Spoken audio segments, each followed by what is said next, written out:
Welkom. In die dinamiese wêreld van toerisme help die ontwikkeling van nuwe produkte besighede om vars en mededingend te bly. Dis 'n stap-vir-stap proses wat kreatiewe idees in markgereed ervarings omskep. Ideegenerering begin met die dinkskrim van nuwe ervarings soos die aanbied van ziplining-toere in 'n nasionale gebied. Park. Dit word gevolg deur 'n haalbaarheidsstudie om markvraag en finansiële lewensvatbaarheid te analiseer met vrae soos of toeriste hiervoor sal betaal en of dit operasioneel geskik is. Moontlik.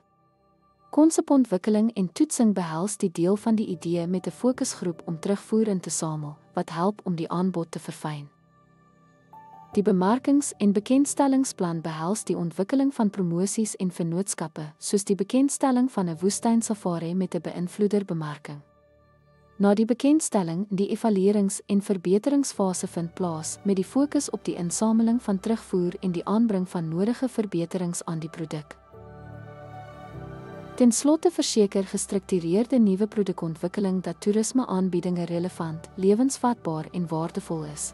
Deur strategies te toets, te loods en te verbeter, kan besighede aan veranderende reisigersbehoeftes voldoen en voor in die bedryf bly.